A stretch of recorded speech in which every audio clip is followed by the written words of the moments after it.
Buenos días, queridos emboscados. Hoy tenemos una visita de lujo en la emboscadura. Es ni más ni menos que el mejor amigo de mi padre. Muchos ya le conoceréis porque ha participado en varios homenajes y es Manolo Sáenz de Heredia. Gracias por venir, Manolo. Encantado. Bueno, me consta que acabas de cumplir 80 años. Sí, en noviembre. Pues me viene a la cabeza y que no te malfario, pero esa es la edad a la que falleció mi Ya. 80 años. ¿Te parece que falleció pronto o no, una vida? Me pareció que murió cuando le tocaba, por cómo era su vida y cómo se había desarrollado en los últimos tiempos, y viendo su salud, sus pequeños problemas de salud y todo eso, pues bueno, le tocaba, pero es una perogrullada, porque eso nos pasa a todos, que nos vamos cuando nos toca. Bueno, no vamos a empezar esta entrevista con la muerte, sino que es un detalle casual. Lo importante es que Manolo viene de vez en cuando por Madrid y se me ocurrió quedar con él porque Manolo alberga, como nadie, muchísima información de mi padre. De hecho, esto que tenemos aquí, que voy a enseñar a la cámara, con su amabilidad habitual, Manolo nos ha preparado un poco la relación epistolar que tenía con mi padre. Aquí hay cartas y cartas y cartas y cartas. Todavía no sabemos qué haremos con ellas. Seguramente busquemos la otra parte de la carta. Pero cuando me lo diste, Manolo, me comentaste que venía a ser del 65 al 79. No, 65 al 71. 72, 73. Bueno, según cómo se mire, pues, en realidad las primeras sí son del 60 y más o menos por allí, por el 69.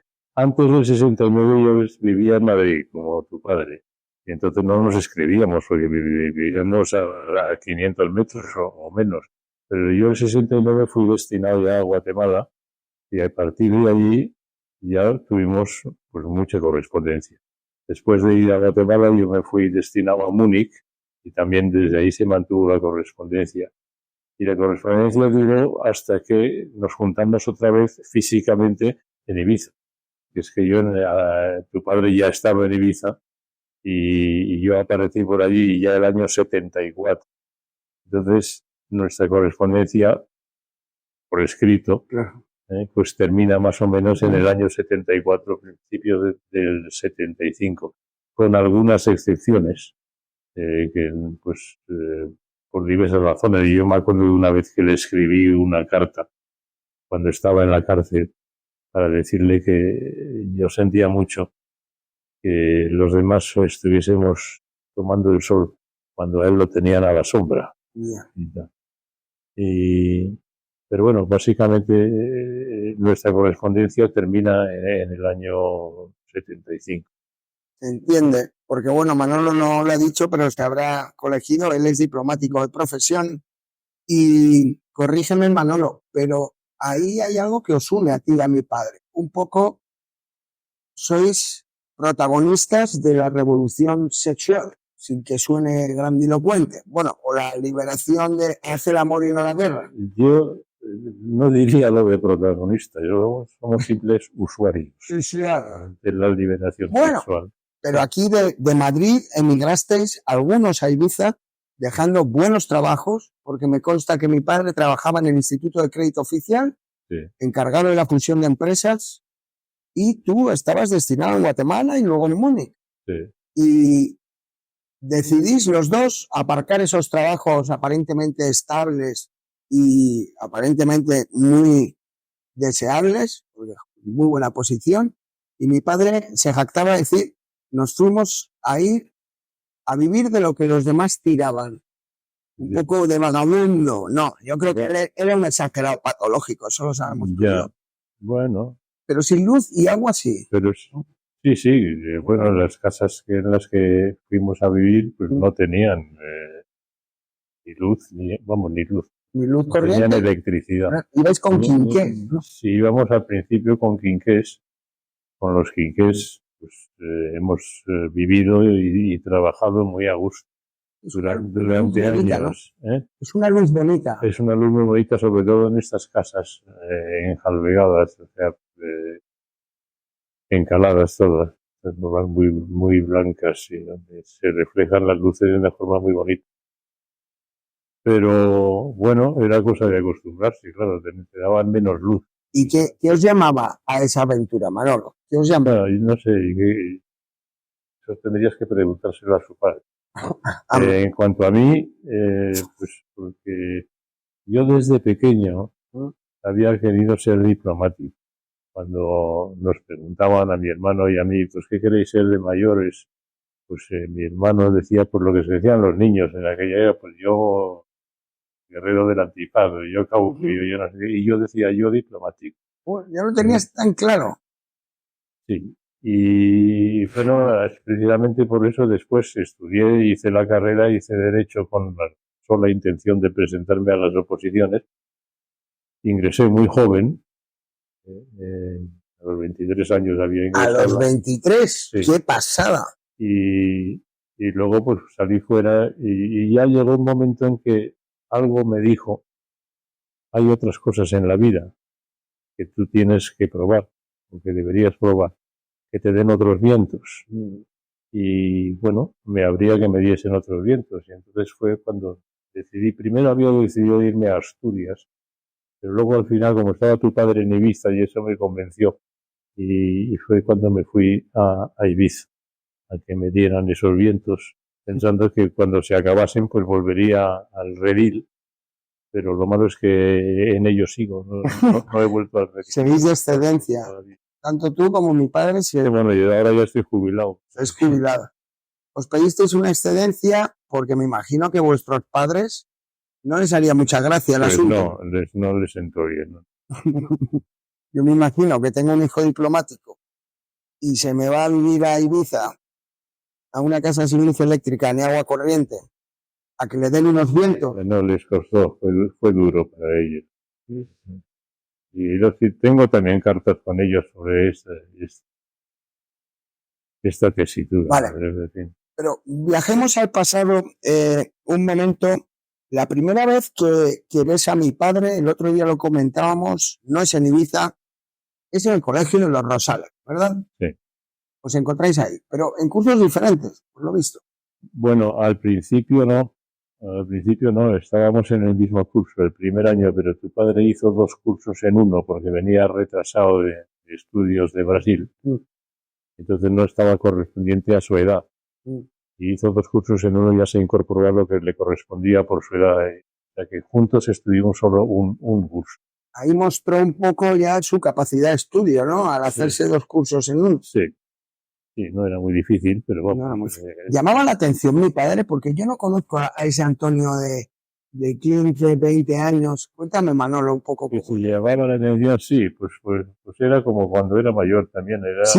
Tenía una personalidad muy fuerte, muy, muy atractiva. Y luego tenía otras cosas de las que se ha hablado muy poco, y no sé por qué se habla tan poco. Es que tu padre, por lo que tenía muy buen sentido del humor, era un gran humorista. Sí. Era un humorista. Y yo 2 cosas he destacado con todas estas necrológicas y tal.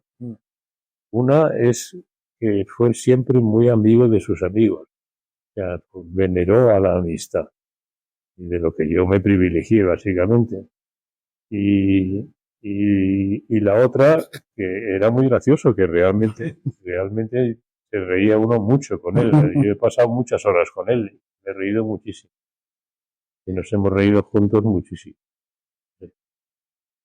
Es que, bueno, esa personalidad que él tenía era como un poco, pues esa personalidad que llamaba la atención por su sentido del humor, también se notaba ya esa rebeldía que traía mi padre, porque él contaba que fue un shock para él pasar de las playas de Copacabana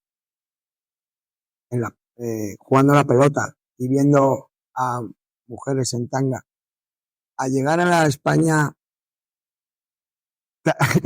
franquista de color gris, nacional católica, Esto fue un trauma para él.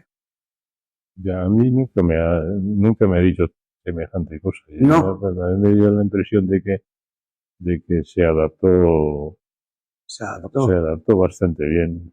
Bueno, yo creo que iba Es por que, ahí. entre otras cosas, porque él traía esa experiencia exótica que también le ayudaba en su relación con los amigos o los conocidos, los compañeros de colegio, que siempre era, pues porque los demás, pues más o menos habían seguido la misma línea en aquel colegio, además, que bueno, que era muy específico, pero él representaba una...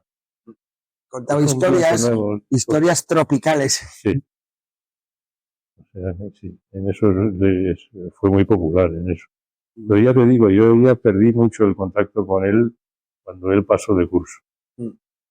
Y 2 años por encima, 1 año. No, 1 año. Un año. ¿Y ahí perdisteis el contacto, aunque estabais en el mismo colegio? El contacto no, siempre mantuvimos el contacto. Sí, pero ya no tan intenso. No, ya no tan intenso y después tampoco en la universidad. En la universidad, entre otras cosas, como yo no iba nunca, pues... Claro, porque estudió Derecho mi padre también, sí, igual que tú, sí. la misma facultad. Sí. Y no... Claro, él empezó 1 año antes y terminó 1 año antes. ¿Y tú estuviste con Sabater, por ejemplo?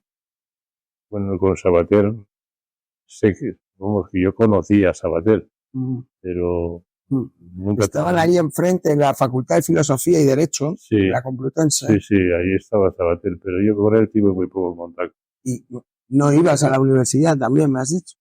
Iba bastante poco a clase, porque en realidad me había hecho la idea de que yo quería tener el título para después presentarme a las oposiciones. Entonces, en realidad, había muchas asignaturas de derecho que no me interesaban. Me interesaba mucho el derecho internacional, no me interesaba nada el derecho administrativo. Entonces, pues eso era simplemente aprobarlo y pasar, llegar al final. Yo al final incluso quise hacer 2 cursos en uno, pero no me dejaron porque era demasiado joven. Cuando terminé la universidad a los 21 años y lo hubiese terminado a los 20 si me hubiesen dejado. Pero... Yo creo que un diplomático de 23 años, a día de hoy, no hay. No, hay mucha más competencia. Fue un récord. Justo el récord, ¿no? Pues no sé si un récord absoluto, pero no había muchos antecedentes. ¿Y esta determinación tuya por la diplomacia venía ancestralmente? Venía de que mi padre era diplomático. Vale. No lo puedo negar. Vale. Y que yo había vivido pues como hijo de diplomático desde pequeñito. Vale, y aquí digo yo también a cámara que su hijo es diplomático también, o sea, es una familia de diplomáticos. Y mi hermana. ¿Y tu hermana? Y mi hermano. ¿Y tu hermano? Bueno. Ya que más que una familia parece un vicio. Un clan. Porque luego también tienes otro hermano que fue cineasta, ¿no? Si no me equivoco. No. Es tu tío. Es mi tío. Vale. Mi tío y mi primo. Tu tío y tu primo, que son Santa Heredia. Como ellos dicen, son la parte divertida de la familia. Yo pertenezco a la parte aburrida, la que pues, o diplomáticos, o ingenieros, y estos son los cachondos. Bueno. O sea, son muy simpáticos todos. Esa rama de los Santa Heredia son simpáticos. ¿Porque hacían comedias o westerns? Bueno, pues que mi primo hace unas comedias absurdas, las que creo que se forra, pero no. Sí. Pero pues por ejemplo una con Chiquito de la Calzada en el Oeste, sí, cosas de ese tipo, y ha hecho mucha publicidad y como te digo es una persona muy agradable. Hace mucho que no lo veo. A mí a ver cuál era la película. Me suena una con Martes y 13, ¿puede ser? Es posible. También, ¿no? Aquí huele a muerto. Esa película es... No, el que era más famoso era su tío. Ajá. Tío, José Luis, el que hizo, entre otras cosas, una película muy famosa llamada Raza. ¿Raza? Raza. Que no sé si has oído hablar de Raza, pues es muy famosa porque el guión lo escribió Franco. Por lo menos teóricamente lo escribió Franco. Y era una historia, pues eso, de buenos y malos. Raza, para el dirigió José Luis Heredia, que era un director pues muy reconocido por sus colegas y todo eso. Luego, claro, solo le ha quedado la fama de facha, pero era un magnífico director.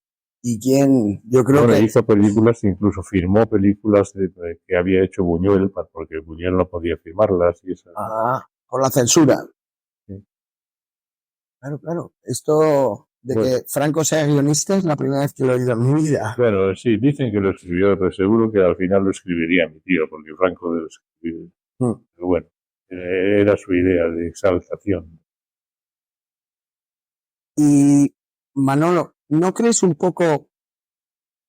Yo lo veo en perspectiva, yo soy mucho más joven, soy una generación después, pero estando vosotros en Madrid, en un buen colegio, unas familias acomodadas, porque mi abuelo trabajaba ya en Radio Nacional, ¿no? Era un periodista bastante conocido, Román Escotado. Sí, sí. Y lo que os mueve a iros a Ibiza, más que el sexo que hemos dicho antes, es ese viento de libertad, por así decirlo, ¿no? Queríais libertad, buscabais libertad. Sí, sí, buscábamos a ver qué caía. A ver qué. Sí. Yo no he sido muy dado a afirmaciones así solemnoides, pues, por la libertad, por lo demás. Me he limitado, como te digo, a ser usuario. Sí, usuario de la libertad. Usuario de la libertad. Y entonces, pues agradezco a los que más que usuarios, han sido luchadores por la libertad. Estoy muy agradecido. A mi padre yo, en alguna entrevista que me han hecho, lo he llamado el esclavo de la libertad. Así, un poco oxímoron, ¿no? Pero es cierto que mi padre también, si hubiera que encasillarle, podría ser el filósofo de la libertad, ¿no? Así como Hegel es el filósofo de las ideas, pues a los filósofos se les puede juntar con algo. Mi padre el concepto de libertad lo llevó hasta sus últimas consecuencias. Sí, sí. Incluso la perdió. Ahí en Ibiza. Incluso la perdió, sí. Ahora hablaremos de ello. Porque realmente tú fuiste con tu mujer también a Ibiza. Yo fui con mi mujer, pero poquito después ya nos separamos. Igual que mi padre también. Sí. Llegó con mi madre y estuvo un poquito, vamos, que las chicas, las mujeres no, o seguían el paso o el ritmo. Bueno, a veces iban más deprisa. A veces iban más deprisa. Te voy a contar algo que espero que te saque una sonrisa, como me la sacó a mí. Yo una vez le pregunté a mi padre, pero él decía, hijo, si no me hubiera pasado tanto tiempo sacudiendo camas, habría sido mucho más inteligente y mucho más productivo. Sí. Sí, eso lo decía. Eso lo decía. Ya Un día no ejercía. le pregunté así, pero padre, ¿podemos hacer una estimación más o menos numérica de cuántos contactos bíblicos has tenido con mujeres? No sé, hijo, ¿cómo se te ocurre preguntarme esto? Dije al tuntum, pues no sé, imagínate a lo mejor 500 contactos, padre, has podido estar con medio millar de mujeres, de líderes. Y me miró fijamente y me dijo, hijo, creo que es una estimación muy conservadora. ¿Realmente era así, Manolo? O sea... Pues no sé, me resulta difícil cuantificarlo. Luego estuvo con muchas. Hasta 3 en un día. Me decía que era más fácil a veces fornicar que hablar. Yeah. En aquella Ibiza de los años 70. Pues es verdad, sí. Es verdad. Quiero decir, se fornicaba mucho. Porque había gente muy guapa, además. Sí. Pero bueno, ya te digo que yo cuantificar eso tanto desde por lo que a él se refiere como por lo que a mí se refiere, pues no quisiera hacerlo. Pues. No te lo voy a pedir, Manolo. Yo te cuento lo que me dijo él, que me dejó sorprendido. Sí. Bueno, su padre ya se jactaba de que había estado con más de 1000 mujeres. ¿Qué me dices? Román. Su abuelo Román era un mujeriego empedernido. Anda, de ahí viene. Que le dio a la pobre abuela. A mi abuela Dolores Pues claro. Era tan buena persona. Pero él era así, era muy emotivo. Porque mi padre cuando estuvo en Ibiza, ya lo hemos comentado, mi madre se volvió para Madrid y tu mujer, Ana, me imagino que también para Madrid. Se quedó en Ibiza. Ah, se quedó en Ibiza, pero separados. Sí. Vale. En cambio, mi abuelo Román no estuvo ni en Ibiza ni tampoco se separó de Dolores hasta la muerte. Bueno, aparte del... Ay, qué pena es que por aquí pasan cantidad de ambulancias, cantidad de policías. Sí. Aparte de la libertad, aparte del sexo, aparte de la belleza de la gente, porque había gente interesante, gente con mucho estilo, pintores, Evan, ¿no? Como... y músicos también. Músicos, en plan, Pink Floyd estuvieron allí, Bad Company, ¿no? Frank Zappa. ¿Conociste alguno directamente? En su contacto con Amnesia, que alguno de ellos pasó por allí. Bueno, pues has tocado la palabra fundamental, amnesia. Vamos a hablar de amnesia porque, queridos emboscados, no sé si sabéis, bueno, seguramente la mayoría lo conozcáis, que Manolo es cofundador de Amnesia con Antonio Scott. Ellos fundaron Amnesia en lo que antiguamente, corrígeme, era un tablao flamenco. No. Bueno, había una... Nunca fue un tablao flamenco. ¿No? Amnesia la abrimos en una casa payesa. ¿Una casa payesa? Una casa payesa que habíamos comprado. Sí. Con 1 hectárea de terreno, más o menos. Y que yo sepa, nunca fue un tablao flamenco. A mí mi padre algo me contó de que antes había algo que quitaron. Pues a lo mejor, pero yo que me ocupé de todo el papeleo, digo que no, de ahí no se hablaba de un tablao. A lo mejor fue después. ¿A quién se le compró un tal? ¿Recuerdas a quién se la comprasteis? No me acuerdo. Tina, puede ser, o algo así. No sé, era una señora. Una señora mayor, la propietaria. Pero no me acuerdo cómo se llamaba. Pero qué pasada, ¿no? 1 hectárea es mucho terreno para una discoteca. Pues sí. Es que era una discoteca un poco especial. ¿Por qué era especial, Manolo? Bueno, pues porque para empezar porque tenía 1 hectárea de terreno. Claro, y se utilizaba. Y luego por los principios que dictaban su gestión. Por la gente que había. Era una discoteca muy especial, o sea, concretamente no era una discoteca. ¿Cómo lo llamarías? Era un lugar donde olvidar. ¿Dónde olvidar? Por eso se llama Amnesia. Y contemos un poco la génesis del nombre, porque mi padre también me reconoció en vida que el mérito del nombre Amnesia es tuyo. Es lo que sugirió desde el taller del olvido. Sí, eso decía. Pero bueno, yo me acuerdo que un día, caminando desde Baranita, desde San Carlos hacia mi casa, de repente me vino la palabra a la cabeza y me di cuenta de que amnesia, primero, quería decir lo que queríamos decir. Segundo, era corto, era una sola palabra. Y tercero, era una palabra que es igual en todos los idiomas que yo conocía. Y que por lo tanto, pues cumplía todos los requisitos sobradamente. Entonces, pues bueno, se lo dije a tu padre, se estuvo de acuerdo y ya está. Y ahí está. Él decía que había un bar en Ibiza, que me imagino que te acordarás, que se llamaba La Tierra. Sí. Y cerró La Tierra, ¿no? ¿O estuvisteis a la vez? Amnesia y La Tierra.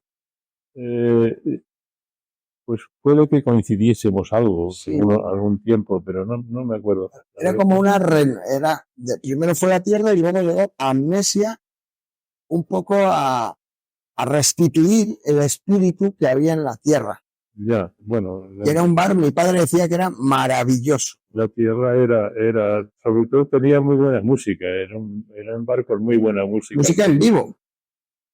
Bueno, no. De vez en cuando caía, pero si no tenía música en muerto. Pero lo llevaba un alemán llamado Ferdi, que siempre tuvo una colección buenísima de música. Y luego, bueno, estaba ahí, en Ibiza luego la sustituyó o se le añadió una que se llamaba la Finca también. Eran los, digamos, lugares de entretenimiento de música. Y luego, pero allí, luego había otras cosas, porque estaba Pachá ya existía. Ya existía Pachá. Ya existía. Ya existía, o sea, tiene más solera Pachá que Amnesia. Es más antiguo que Más Amnesia. antiguo. Sí. ¿Y qué tal os llevabais con los dueños de Pachá? Bien. Bien, ellos nunca vieron en Amnesia ningún peligro de competencia. O sea, Ricardo, que es un profesional, pues vio que aquello era pues un juguete. Yo como un juguete. Tenía razón. Mi padre a mí me comentó que lo quería, una de las cosas era pues un poco para la revolución sexual y también para música en vivo. Sí. Y él tocaba incluso, hay fotos de mi padre con la guitarra y unas melenas por aquí. Tocaba bien, tu padre. Y hacía show por la noche, o como tenía una banda, cuéntame un poco, porque eso no desconozco. No, bueno, siempre tu padre tocaba la guitarra desde jovencito. Sí, a mí me regaló una guitarra, me acuerdo, porque estaba empeñado en que yo tocase la guitarra, pero yo hice algunos intentos, pero más bien solo conseguía porrearla un poco. Todavía la tengo, la guitarra. Sí. Y bueno, por dónde íbamos. Sí, no, en que la motivación de que mi padre participaba en los shows. No, pasaba una cosa, en Amnesia había un montón de músicos, pero que ya eran músicos de rock. Sí. Es decir, que necesitaban electricidad para ir. Claro. Y entonces eso no había. Entonces no tenían donde tocar. Y entonces digo, vamos a coger un sitio y ahí donde pueda tocar música en vivo. Y es verdad que la casa que compramos tampoco tenía electricidad. ¿Y cómo lo hacíais, Manol? Pero mira, te lo voy a contar. Lo hacíamos gracias a los buenos oficios de una serrería que había contigua, llamada Maderas Planels. Maderas Planels. Planels, que sigue. Uy, pues me acuerdo, hay un tal Mariano Planels. Sí, bueno, don Mariano Planels, el dueño de la serrería, tuvo la amabilidad de dejarnos tirar un cable y enchufar en su sistema. Sí. Y digo amabilidad y debería decir temeridad, porque claro, nosotros le metíamos más caña de lo que estaba y saltaban saltaban con facilidad. Y dejabais hacernos con la caseta del electricista para poder poner unos más fuertes y tal. Para subir la potencia. Fue una locura, porque era una serrería. ¿Una serrería? Y ahora los gases que fue. Se enchufaban 2 guitarras, un bajo, varios micros, claro, las luces. Exacto. Y se irían los plomos, claro. Qué bueno. Se iban y entonces yo decía yo, pues ahora vamos a ponerlo en sistema acústico. Y aquí se tocaba la guitarra. Cuando se iba la luz. Otra cosa que, por ejemplo, Amnesia no tuvo nunca es una pista de baile. No había pista de baile. Porque yo me empeñé en que no quería una pista de baile, que si quería bailar, que bailase debajo del algarrobo, que no había ningún problema. Y para eso tenías una hectárea. Sí. Exacto. Pero bueno, ese era mi criterio, que no fue el que prevaleció. Pero es curioso, si una discoteca sin pista de baile ad hoc. Con una hectárea. Me hubiera encantado conocerlo, Manolo, la verdad. Okay. Cuéntame, porque creo que fue un éxito que os superó a vosotros mismos las expectativas en la inauguración, que hay un cuadro muy bonito, que cuando editemos este vídeo lo pondremos, aparece en el libro Mi Ibiza Privada. Me contaba mi padre que se colapsó la carretera, que bueno. Sí, el día de la inauguración sí. Tuvimos mucho éxito, sí. ¿Recuerdas el día de la inauguración? Sí, me acuerdo muy bien. Dime. También me acuerdo de juntar a varios de los amigos que estaban allí con nosotros y que nos habían ayudado a hacer aquello y decirles, chicos, esto es un éxito, pero no tenemos que dejarnos vencer por el éxito. Esto es una cosa, es una experiencia musical. Y recuerdo que les dije eso. Y luego, pues bueno, pasó lo que pasó. ¿Eres los socios nada más? Más. No, éramos más porque para cuando la abrimos necesitábamos dinero para comprar la casa y para arreglarlo, porque y entonces recurrimos a unos socios capitalistas. Y nos quedamos con el 51% de la propiedad. Vale. Y los otros con el 49%, y entonces aportaron dinero siempre. Me contaba mi padre que fallecieron sus padres. Sí. Justo antes, ¿no? Y bueno, falleció su madre. Su madre había muerto antes. Su padre había muerto antes y parte de la herencia la usó en Amnesia. Sí. Pero claro, no era suficiente y necesitasteis más socios. Claro. A uno de esos socios es al que se lo vendimos después, cuando la vendimos. Vale. ¿Quién era? Inés Sánchez Rubio. Inés. Sí que he oído su nombre. ¿Y Ginés qué hizo? ¿Mantuvo Amnesia? Mantuvo el nombre. Pero no el espíritu. No el espíritu. Bueno. El espíritu solo duró mientras estabais vosotros. Pues claro. ¿Sabes, Manolo, que yo fui con mi padre a Amnesia hace 10 años o así? Estaba en Ibiza, que iba todos los veranos desde Madrid, y yo le decía siempre, venga, padre, vamos a ir a Amnesia, y él, que no, hijo, que no. Bueno, un día le convencí.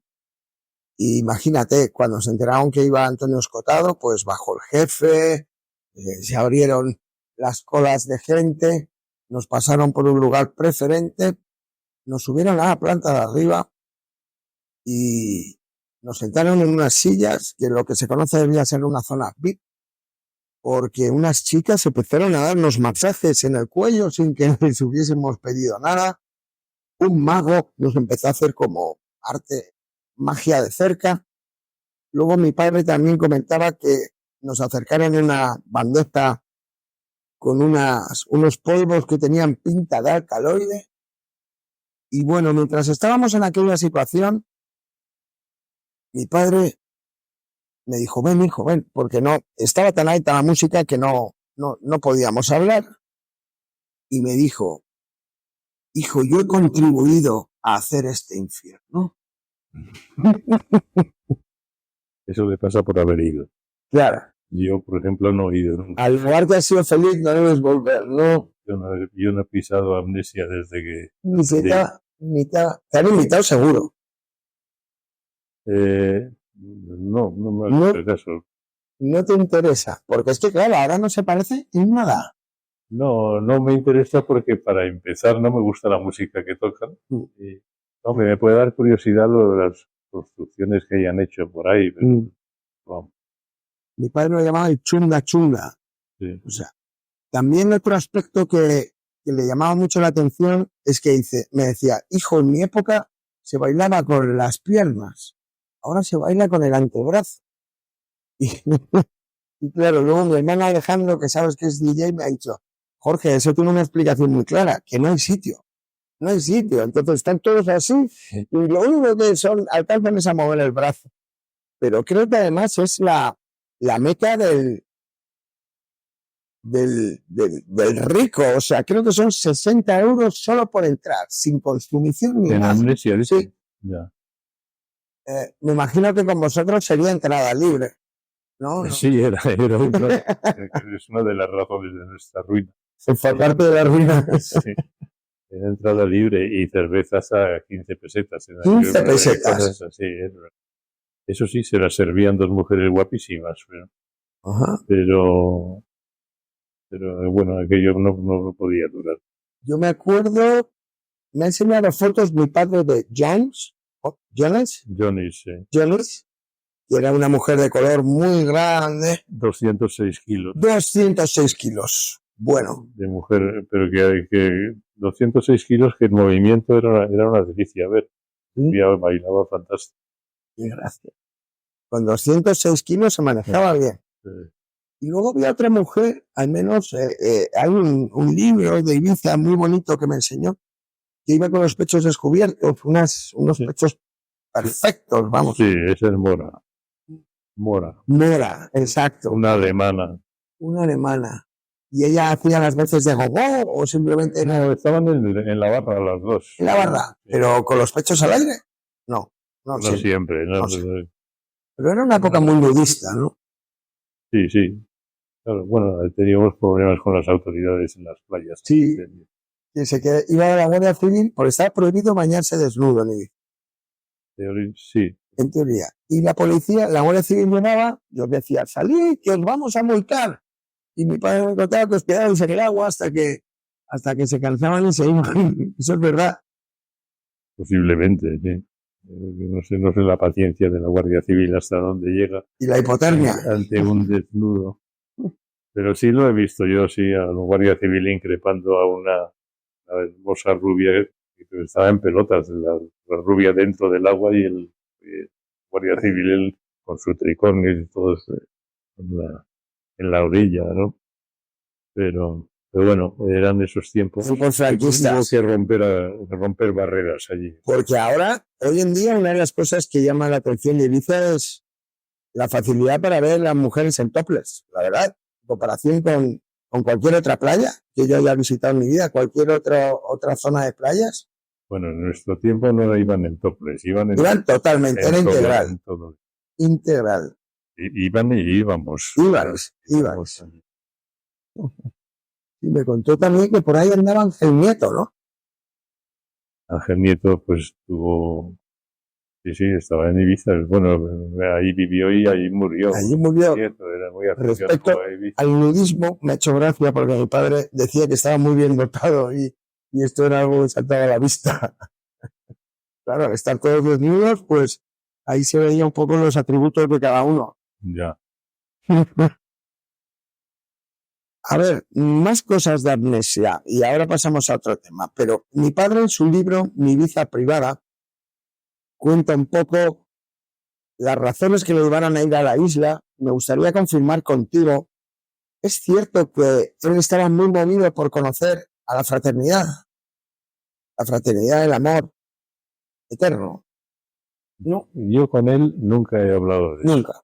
Pues el libro de Mi Ibiza Privada va dedicado a uno de ellos. Sí. Y bueno, recordemos a la audiencia que esta organización, la Fraternidad del Amor Eterno, lo que se proponía era que la mayor parte de la población posible, probase LSD y LSD gratuito, el cual obtenían a través de la venta de hachís rojo libanés. Ya, no sé. Sí. Bueno, era una especie de hippies con pistolas. No sé, yo te digo, yo nunca he tenido contacto con la fraternidad, ni siquiera recuerdo haber hablado con Antonio de ella. Nada, he leído cosas y tal, pero nunca han despertado mi interés. O sea, comprendo que el LSD puede despertar mi interés, pero es otra cosa. Digamos. ¿Qué tal? ¿Fue una época de mucha experimentación con drogas? Sí. Sí. Y principalmente, me imagino, pues, hachís, LSD, que eran los primeros butanitos, ¿no? Que se llamaban, que eran naranja, orange. Sí, bueno, circulaban por ahí. Nosotros, afortunadamente, no teníamos que recurrir a lo que había en la calle, porque nunca sabías lo que daban. Ayer y hoy igual. Parece como Antonio había conocido y me había presentado a Albert Hoffman, o sea, al descubridor de la LSD. ¿Ya lo conocía entonces? Y bueno, lo conoció después, o sea, cuando yo estaba en Ibiza. ¿Sí? Y a mí me lo presentó, pues eso, poco después. ¿sí? Entonces a mí lo que usábamos era material de Hoffman. Como dicen los ingleses, right from the horse's mouth. Right from the horse's mouth. Directamente desde la boca del caballo. Eso, viene de las carreras de caballo. Qué maravilla, claro. Eso. Sí, entonces, porque, bueno, ya lo habrás comentado muchas veces con tu padre, el LSD no es una cosa para jugar. No. Hay que distinguirlo de lo que llaman un trip. Y bueno, básicamente es un poderoso instrumento de introspección. Hoffman os enviaría esto desde Suiza, ¿no? Desde su laboratorio, me imagino. Hoffman, bueno, esto es una cosa que hay que tratar con discreción. Sí. Pero bueno, Hoffman hace tiempo que murió. Hace tiempo que falleció. No, a mí el otro día, al mirar las cartas, Esto es de la Fundación Albert Hoffman, lo encontré también entre apuntes de mi padre. Al mirar las cartas, mi correspondencia en general, me encontré con una tarjeta de Hoffman que me había mandado, porque yo había ido a verle a Basilea, donde fuiste a Basilea. habíamos hablado en Basilea. Vale. Y entonces me escribió diciendo que agradable la visita que había dado, y de paso me adjuntaba 6 dosis de un magnífico antiinflamatorio. Tantas micras sí. Y ahí tengo esa tarjeta donde venían las 6 cosas. Qué maravilla, ya no las tomamos hace tiempo. Ya están vacías. Sí. Mi padre me enseñó otra reliquia de aquella época que me decía que se lo había regalado Hoffman, y créeme que no sé dónde está. Eran unas ampollas de psilocibina en cristal, médicas, o sea, a nivel medicinal. Nunca las había visto yo así, he preparado. Ahora se usa mucho, sobre todo en minidosis. Sí. Es cosa del Silicon Valley y por ahí está muy bien. No tiene nada que ver con esos viajes de introspección que os pegabais vosotros. ¿Cómo accedió mi padre Albert? ¿Te suena? ¿Te acuerdas? No lo sé, pero porque ambos estudiaban caminos parecidos. Pero Hoffman no vivía en Ibiza, ni pasó temporadas, a lo mejor, ni siquiera. Vivía en Basilea. Vivía en Basilea. Cerca de Basilea, trabajaba en Sandoz. Sí, Laboratorio Sandoz. Sí. Y la relación con él, pues como estudiaban cosas parecidas, pues debieron establecer una relación epistolar. Antonio tuvo mucha relación con Hoffman. Yo mucha menos. Yo te digo, me lo presentó Antonio, le fui a ver, tuvimos contacto, pero Antonio pues viajó con él, estuvo en conferencias y... ¿Viajó en qué sentido, Manolo? En todos los sentidos. En todos los sentidos. Sí. Yo me acuerdo que con mucho cariño Albert le llamaba mi hijo adoptivo. Sí. Y él, yo creo que le llamaba mi padre adoptivo también. Tenía una relación paterno-filial muy bonita. Pues sí. Hoffman murió con 102 o 103 años. Sí. El LSD es lo más sano. El LSD alarga la vida si nos atenemos a Hoffman. Bueno, pasemos a una última cosa de amnesia que cuenta mi padre en el libro, que yo me tronchaba de risa. Decían que ahí en la discoteca tenéis también una especie de parrilla o de barbacoa siempre encendida, y que en la casa tenía como 2 plantas y arriba había un despacho que ponía dirección. Pues ponía privado administración. Privado administración, vale. Y de ahí tenías la llave tuya.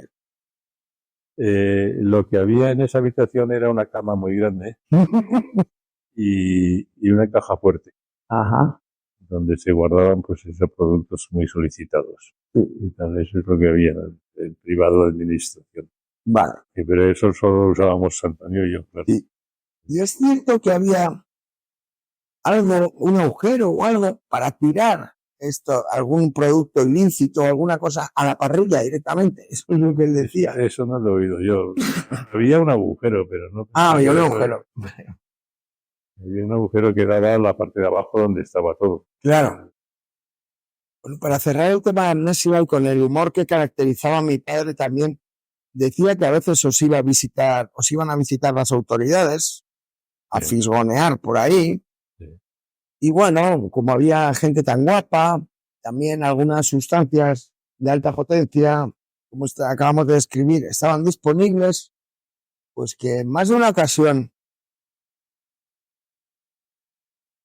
le echaron en la copa a algún guardia civil o algún policía algo, y claro, esta persona flipó en colores directamente. Eso tiene aspecto de ser una leyenda. Leyenda. Sí, mi padre un poco daba esto. A tu padre no se le ocurriría hacerse. ¿No? Que creo yo. Pues él me contó eso, ¿eh? De unos guardias civiles que vinieron como a no, alguien, a lo mejor algún gamberro de por ahí podría hacerlo, pero no, pues de guardias civiles yo tuve una experiencia, porque como aquello estaba a mi nombre además. Sí, estaba tu nombre. Sí.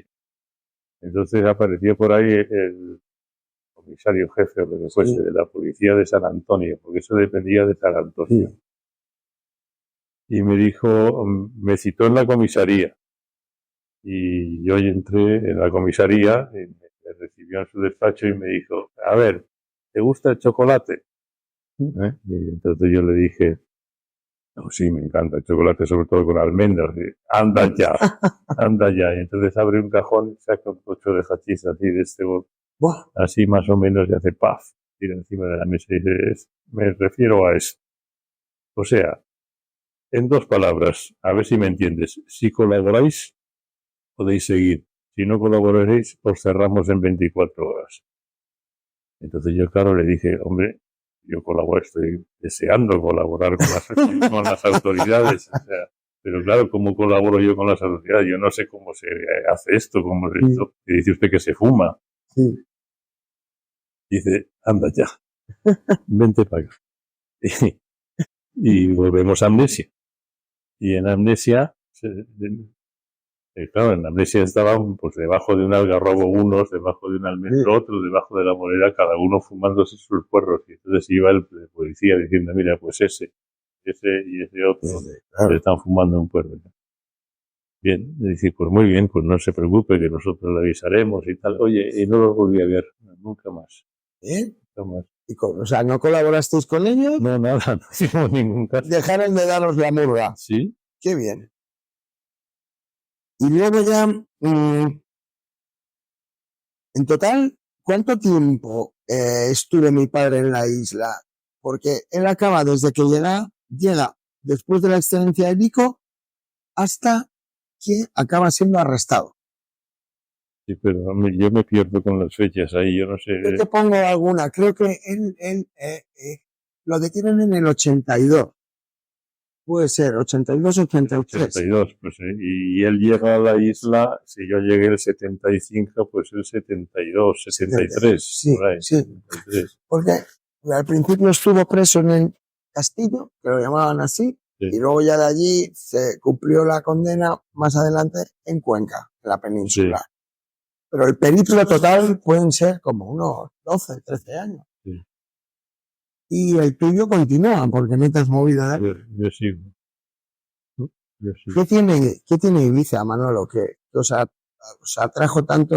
Bueno, pues porque es una isla muy bonita, tiene un clima magnífico, hemos tenido unas aventuras vitales importantes y tenemos una memoria ahí anclada. Y luego yo, en mi caso concretamente, luego tengo una casa muy bonita con la que estoy muy contento, le gusta mucho a mis hijos. No veo yo. Es la casa que tenías hace ya, Es la única que he tenido en mi vida. La única. ¿Hace cuánto la compraste, Manolo? Bueno, comprarla la compré en el 95. Vale, para alquilarla. Del 74. Wow, del 74 al 2024. Van 50 años, ni más ni menos. Sí. Muy bien. ¿Y cómo recuerdas ese momento de la emboscada que le urden a mi padre la policía? Lo recuerdo mal porque borroso. Sí, no me acuerdo. Porque yo conocí a los que brincaron con él, o a uno al marsellés, aquel. Sí, Alain. ¿Cómo se llama? Alain. Ya, no me acuerdo. Luego estaba su amigo el pirata. Sí. Pero yo estaba muy alejado de toda aquella historia. Sí. Y entonces, bueno, para mí, claro, fue una sorpresa como para tu padre. Claro. Y lo viví, pues bueno, pues con preocupación, con pena y viendo cómo se iba a desarrollar esto. Me acuerdo que, claro, le fui a visitar a la cárcel donde estaba detenido. Convendría explicar a la audiencia que lo que se produjo fue un delito provocado actualmente. Sí, esa fue su posición. Sí. Pero, hombre, él no le condenaron por eso, o sea, no quiero decir, no le liberaron. No. Sí, la condena fue de 2 años y 1 día. Ese día es el que le hizo ingresar en prisión. Claro, sí, para eso está. Y por lo que me contaba él, se podía demostrar que la policía había provocado el delito, digamos, por ejemplo, que es como si alguien un policía tira 500 euros al suelo, se esconde detrás de una columna, tú vas andando por la calle, te encuentras los 500 euros, los coges, sale el policía y te dice apropiación indebida y te multa. Esto hoy en la actualidad no es legal, es un delito provocado. Y creo que el abogado a mi padre le dijo, oye, tienes muchas posibilidades de ganarlo, Antonio, pero si lo ganas, atente a posibles consecuencias, porque la policía va a tener que reconocer que que provocó un delito, ¿no? Exacto. Y entonces yo creo que mi padre también en aquella época ya tenía mucho material reunido para la redacción de Historia General de las Drogas. Y dijo, esta es la mía. Esta es la mía. Y se pidió una celda de castigo, estuvo 1 año entero en cuenta y salió con la trilogía de Historia General de las Drogas bajo el brazo y, como él decía, y con una posición acomodada que ya mantuvo hasta el final de sus días. Ya. Sí. ¿Eso te sorprendió a ti, que fuera tan prolífico en la cárcel? No me sorprendió. No te sorprendió, nada, ¿no? Pero nada. Nada. Él me decía, el infierno son los demás, hijo. Por eso él pidió, la frase de Sartre, él pidió la celda de castigo voluntaria, porque ahí estaba a salvo de los presos, y también le permitieron meter un ordenador, una guitarra, un ajedrez. Bueno, es que tuvo suerte, porque tuvo suerte. Que el gobernador civil era un amigo. Sí, Yuyo, ¿verdad? Claro. Pero no te sorprendió la gesta, porque es algo como forma parte de su leyenda, ¿no? No creo que haya mucha gente que se haya escrito una trilogía a la cara. No, claro. No, pero a mí no me sorprendió, me pareció que era muy propio de él. Y claro, me acuerdo que me contaba que su tía Maruja, no sé lo que será mía, pero mi tía abuela o algo así, le dijo, Antonio, ¿qué has hecho, por favor, con el apellido? ¡Qué desdoro para la familia! Y le dijo mi padre, tranquila, Maruja, que saldré rico y famoso. Y parece que algo, no tanto, pero sí que salió con cierta notoriedad. Sí. Y aprovechó el tiempo muy bien. Y te voy a confesar una cosa, Manolo, que no sé si lo sabes o si lo compartes la opinión. Mi madre dijo siempre, mi madre, Cristina, a tu padre lo salvó la cárcel. Ya. ¿Qué opinas? Pues que probablemente tienes razón. Nunca sabes hasta qué punto llega, pero entiendo el concepto. Porque tenía enemigos, ¿no? Ya las cosas se habían salido por mi madre. Estaba llevando una vida para él demasiado muelle. Una vida muelle. Sí. No me extraña, ni me extrañó que tuviese problemas, que tuviese lío. Le acusaban de ser el jefe de la mafia hippie. Sí, bueno, sí. De cualquier cosa. Pero yo creo que tenía razón tu madre. Dentro de lo que... Sí. Pero vamos, sorprendente esto, que te salve la cárcel. Bueno, habría que replantearlo. En vez de que lo salvó la cárcel, se salvó él utilizando la cárcel. Él se salvó utilizando la cárcel. Ya no es más adecuado. Porque si tienes un objetivo muy claro, un lugar donde solo te bebes un botellín de cerveza, un paquete de tabaco, la verdad que se antoja un buen lugar para concentrarte. Pero claro, cuando te enteras que te dan la comida por debajo de la puerta, no puedes salir al patio prácticamente. Y él me contaba que veía los alaridos de los compañeros de celda, que se daban cabezazos, porque nadie soporta una soledad así. Claro. No estaba solo, estaba con su trabajo. Estaba con su trabajo, desde luego. Él tenía mucha vida interior, mi padre. El motivo por el que mi padre abandona la isla, deja ya de vivir allí. No, a mí me dijo una vez que me chocó, me dijo: Manolo, le he cogido manía a esta isla. Sí. O sea que también le afectó. Curioso. No era. Porque luego tiene sus debilidades. Se fue a morir allí, todos lo sabemos. Sí, no, luego recuperó, pero a mí me dijo eso. Sí, que había cogido manía. Curioso. Y antes no lo hemos mencionado, Manolo, pero ¿por qué cerró Amnesia? No cerró Amnesia porque Amnesia no era sostenible. No era sostenible. No éramos millonarios. La Amnesia, ya lo he contado 1000 veces, la Amnesia lo que ocurrió es que, aparte de pequeños problemas de mala administración, luego Antonio se llevaba mal con el que se ocupaba de la intendencia allí también. Pero básicamente lo que pasó es que empezó a vivir a nuestra costa muchísima gente. O sea, porque estaban los que trabajaban ahí, de pronto aparecieron 2 sudafricanos, Andrew y Graham Rothschild, que venían huyendo para no hacer el servicio militar en Sudáfrica, que era la época del apartheid. Y eran muy altos, muy guapos, y uno rubio, otro moreno, y enseguida tuvieron unas novias, y las novias tenían hermanos, y los hermanos tenían un cuñado, y cuando nos quisimos dar cuenta, pues estaban viviendo en nuestra costa pues por lo menos 35 personas. Y en un sitio donde no cobrábamos entrada, donde las cervezas eran un poco menos que gratuitas y tal. Y pues ya un momento que ya no podía sostenerse de ninguna de las más. ¿Os arruinasteis o antes de arruinaros decidisteis cerrar? Sí, exacto. Los bodegas pues empezaron a... Antes de arruinarnos o antes de cambiar de criterio, digamos. Y luego seguisteis en la Amnesia cuando lo cogió Ginés, ya no. Yo no volví, ya te digo, no he vuelto nunca, pero recibí una comunicación en el momento dado de Carlos Martorell, en la que invitándome a la reinauguración, y donde decía: Amnesia ha recuperado la memoria. Yo vi que no os habéis enterado de nada. Y entonces me negué a ir y me sigo negando. Amnesia ha recuperado la memoria.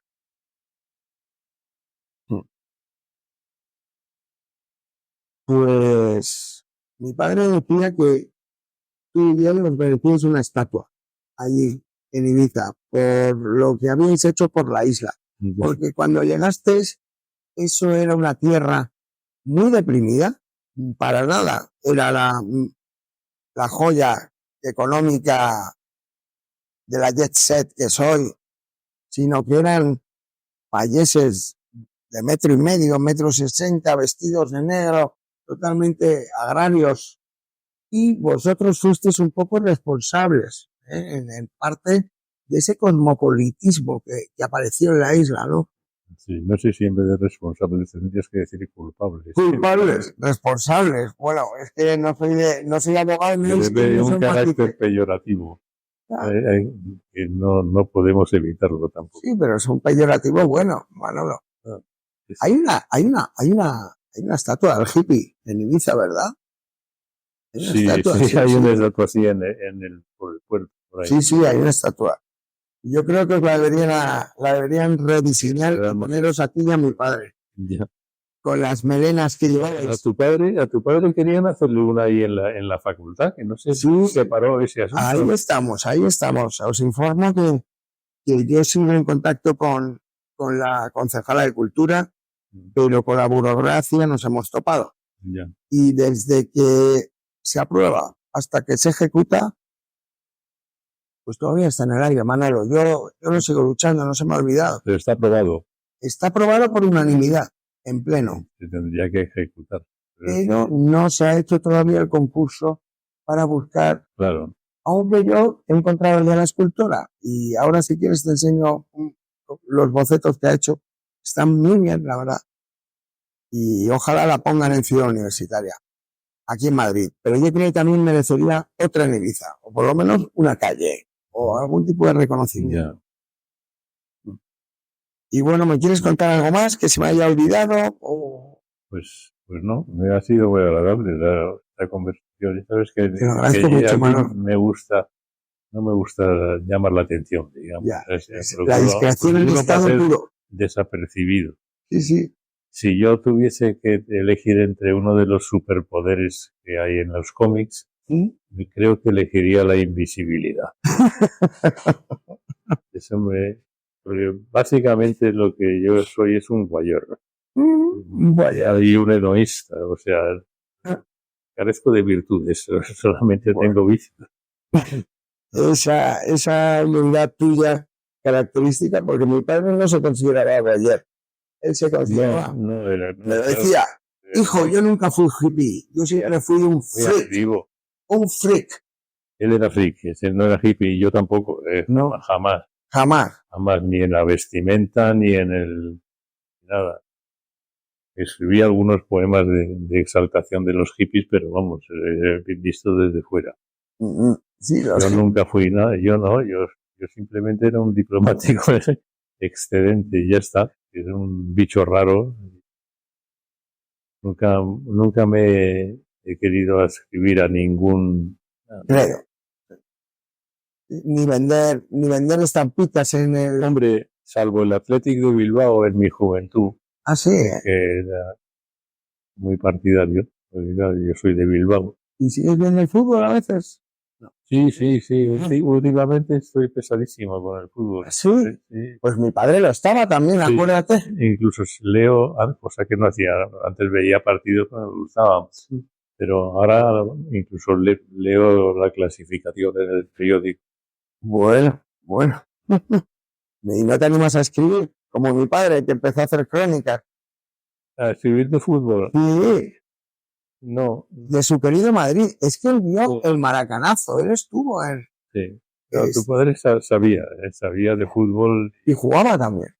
Y jugaba así. Pero ves ahí, yo ya no.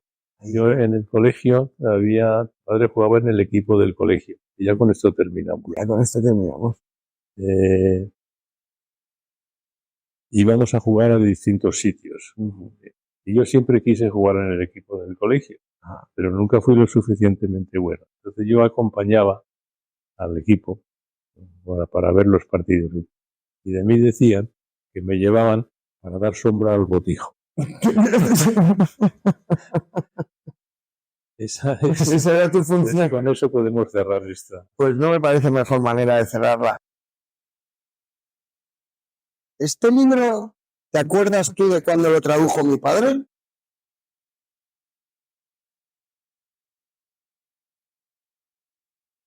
Lo hizo la playa. Lo tradujo tu padre y yo. Tú también, ¿no? Sí, lo que pasa es que mi nombre no salía. No figura. Estaba oculto. En esa época yo trabajaba y hice varias traducciones con tu padre. Porque las consiguió él y me lo daba él. Fue como yo empecé a traducir. Claro. Gracias a él. Esta también, seguramente, ¿no? Memorias de una cantante. Esa yo no la hice. Esta sí. Me consta. Pero esta sí, yo tengo sí, fotos incluso de esto. Qué bueno. Iba traduciendo en la playa. Sí, que se nos ponía un corrillo alrededor y tal, ¿no? Me ha contado también que interviniste en la traducción del Leviatán. Sí, también. Sí.